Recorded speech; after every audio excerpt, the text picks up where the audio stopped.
Well, can I say first of all to all RMT members and their families, a Merry Happy Christmas to you all, and a very prosperous 2011.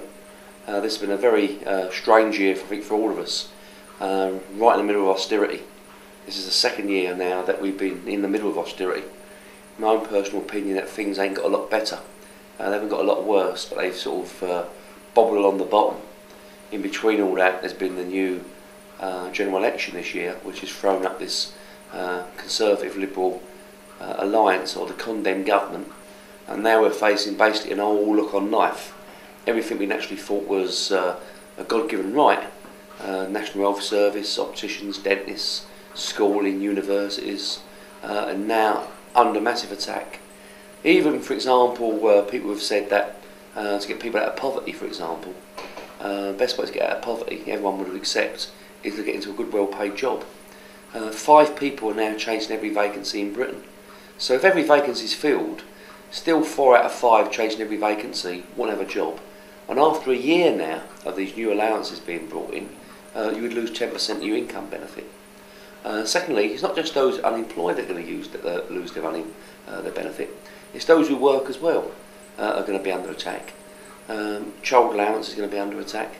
And what we're really going to see really is a fundamental change in society, where they want to move basically all the things that the state, the cornerstone, provides, taken away.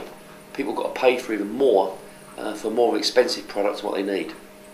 And for our own union, the last year and this year has been pretty challenging. But go through all that, we've managed to achieve, in 95% of the companies we deal with, a pay rise for everyone. We've been managed to, in the main, stop any compulsory redundancies. And as we go into 2011, the challenge again is going to be to make sure that we've got job security, decent health and safety. There's no point in someone having a job if they go to work and lose their leg or lose their arm. We want people to come to work and go back home to their families and loved ones in the same safe position from where they was before.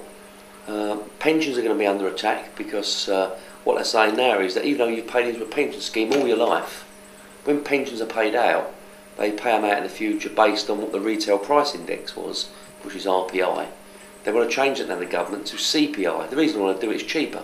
And over the course of 10, 20, 30 years, which may seem a long time, but that's the sort of time you'd expect it to live, you could end up losing something in the region of a quarter of your pensionable pay, which you've already earned as an individual. So we'll be challenging that in the new year.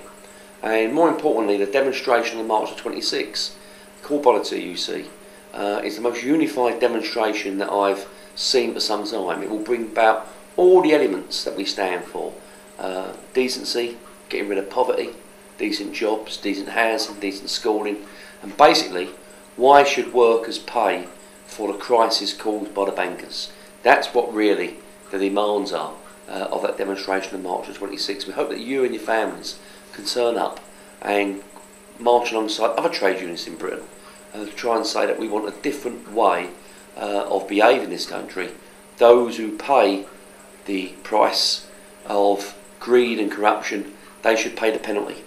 Don't see reason why someone should nick your credit card, go and buy loads of goods down in London, and then tell the person who the card they've nicked it off that you've got to pay for those goods back. That's not fair. That's what we've been asked to do. Every single household in Britain has been asked to pay for the crisis in banking. So this is a time to reflect over the previous year and to look forward to the following year.